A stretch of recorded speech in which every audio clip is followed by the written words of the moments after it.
शिवाजी हरनामे हरनामे आणि असो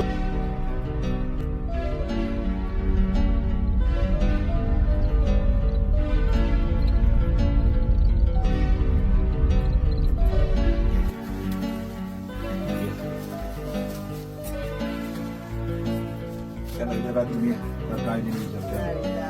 हे नाही काय विचारलं भाऊ म्हणजे नाही काय पण त्यांना अजिबात आता त्रास देऊ नका.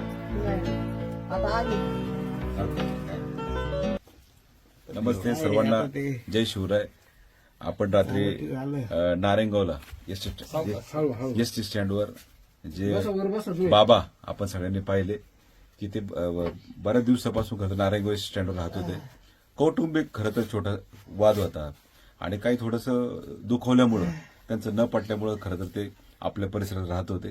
रात्री त्यांची परिस्थिती आम्ही पाहिलं, खरोखर मनाला वाईट वाटलं होतं की एक वयोवृद्ध बाबा आणि अशा परिस्थितीत एवढ्या भर थंडी गारठ्यात त्या ठिकाणी झोपले. आमच्यासारख्या कार्यकर्त्याला खरं तर पटलं नाही, कारण त्यांच्या अंगावर फक्त धोतर होतं आणि ते मला म्हणले रात्रभर बाळा मला एक तर झोप येत नाही. आणि त्यांनी त्यांची सगळं परिस्थिती सांगितली आणि आपण व्हिडिओच्या माध्यमातून मला खरं तर यांच्या मुलाचा पण फोन आला, आजींचा फोन आला की बाळा त्यांना व्यवस्थित आमचं त्यांनी मला पत्ता सांगितला, पांगरी गाव आहे तिथे व्यवस्थित पाठव.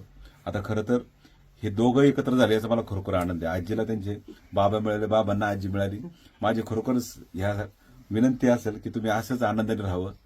मी पण तुमचा जे मुलगा आहे असं समजा आजी, अरे भाऊ परंतु उद्या भविष्यात तुम्हाला तुमची 2 मुलं जरी मुंबईला असली, मला माहिती ते पण माझ्याशी बोलले की आम्हाला भाऊ कामापोटी मुंबईला यायला लागतंय. ते पण त्यांचं सगळ्यांच्या हातावरचं पोट. आपण बाबांची घरची परिस्थिती पाहिली. उलट माझी इथल्या सरपंच असतील, इथले स्थानिक पुढारी असतील, या ठिकाणी यांना घरकुलाचा काही विषय नक्कीच पाहिला पाहिजे. अशा परिस्थितीत खरं तर वयोवृद्ध माणसं राहतात. घरकुल जर इथं यांना मंजूर झालं तर फार चांगलं होईल.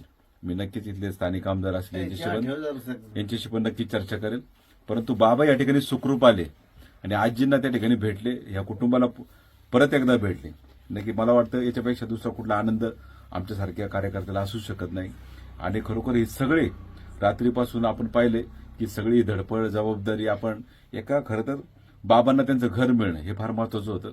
आज खरोखर बाबांना आपण सुरक्षितपणे सगळ्या गोष्टी आपण इथपर्यंत आलोय.